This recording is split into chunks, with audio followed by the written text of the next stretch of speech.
Y seguimos hablando del retorno a las clases, seguimos hablando de la expectativa que genera, no solamente entre las autoridades educativas, los docentes, los alumnos y las familias, y obviamente convocamos a los especialistas. Claro, porque el señor Carlos Horacio Torrente es todo lo que se tiene que saber de educación, sabe todo.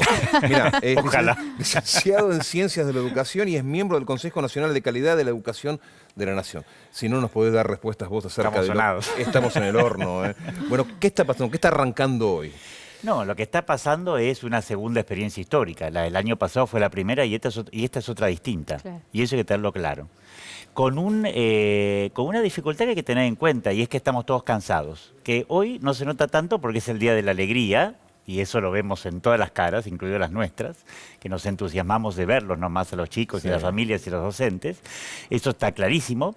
Pero no hay que dejar de tener en cuenta que venimos de un año cansador que se proyecta sobre sin duda, porque la pandemia continúa. No estamos en la pospandemia, hay muchos hoy que están hablando de la pospandemia, lo conversábamos el otro día en el Departamento de Educación de la UCA, que hay mucha charla sobre la pospandemia. Bueno, esperemos, porque para la pospandemia falta un tiempo todavía.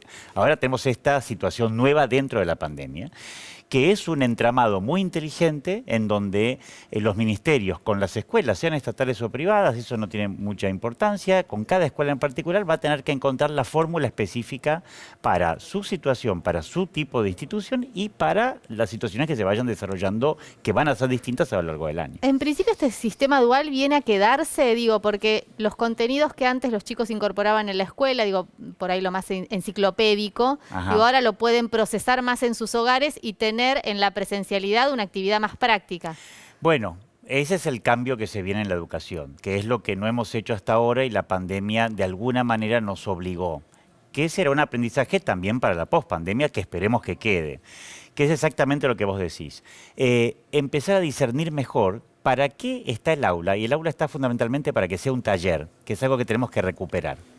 Y después, por supuesto, los chicos tienen que leer, tendrán que recuperar conocimientos o encontrarse con conocimientos disciplinares que lo pueden hacer de múltiples formas hoy en día, pero no necesariamente dentro del aula. Entonces, efectivamente, creo que sí, que en todos los niveles educativos, obviamente las edades afectan mucho, claro. Son distintos y tienen un impacto distinto, va a generar con el tiempo, si lo hacemos bien, una nueva situación de una experiencia dual, lo cual no quiere decir que las escuelas, sobre todo en el periodo obligatorio, no necesiten, la sociedad necesita también que nuestros chicos estén más o menos de 8 o 9 a 4 o 5 de la tarde en la pero de otra manera. Pero lo que sucede es que también todo esto que ha pasado ha acelerado procesos, ¿no? Y también ha desnudado realidades, ¿no? Y la desigualdad social o lo que se denomina brecha tecnológica ha quedado en desnudo, ¿no? Entonces, el gran desafío de la Argentina, sin duda, es poder desarrollar una estrategia que tendrá que ser de nuevo diversa por región, porque nuestro país es muy distinto. Hay otros países que tienen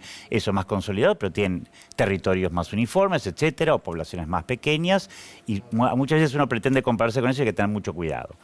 Entonces, efectivamente, ese es un desafío enorme de la Argentina. Cómo poder, con inteligencia entre el sector público y privado, distribuir tecnología, infraestructura suficiente para que efectivamente suceda lo que vos decís. Sin esa condición, que habría que proponerse un plan de acá a muy poco tiempo, para lograrlo para todos, va a ser muy difícil encarar la nueva etapa de la educación que se viene, que implica familias con capacidad tecnológica para poder estar en la escuela sin estar en la escuela, digámoslo así. Ahora, en principio cambia la pedagogía, digo, cambia la forma de enseñar, al menos en este contexto todavía no entramos en la pospandemia. ¿Es una traba esta nostalgia de lo que pasó, digo, de estar pensando todo el tiempo en cómo era la escuela antes de este escenario que se va a extender durante por lo menos algunos meses? Me parece que los docentes en general les ha sido una experiencia satisfactoria. Entonces yo no creo que haya una nostalgia, me parece mayoritariamente, con cómo era la escuela antes. Sí con que la escuela tiene que estar, eso está claro, pero no con que vuelva exactamente a ser lo que era. Entonces a mí me parece que hemos aprendido, por supuesto es distinta la situación, de nuevo, como siempre, en las escuelas y en el país.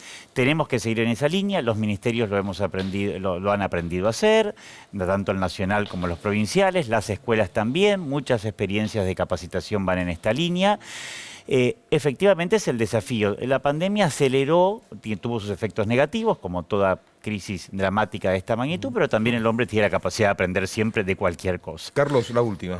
Se nos acaba el tiempo, pero me parece que es importante para quienes están mirando en casa. No va a haber un ministro de Educación de ningún distrito que venga a decir tu hijo va a ir 3 veces por semana. Se va a solucionar ese inconveniente y te vas a enterar por lo que diga el director de cada colegio. Y no hay que tenerle miedo a eso, porque si hay alguien que está acostumbrado a todo el tiempo improvisar protocolos, son los directores y los docentes en cada uno de los colegios. Si un colegio tiene 5 sextos, y no van a ir los 5 juntos. Exactamente. Las democracias hoy son complejas, entonces por favor no pidamos soluciones uniformes, porque esas son las más injustas y las que más problemas causan. Lo que se necesita es encontrar cada escuela con el respaldo y la ayuda de los ministerios y de la sociedad y de las familias, cuál es la fórmula adecuada para que pueda convivir con esta pandemia e ir aprendiendo las experiencias, porque por supuesto vamos a ir aprendiendo. Sin duda no se puede hacer bien todo de entrada frente a una situación absolutamente nueva. Nos vamos. Nos vamos. Dale, sí.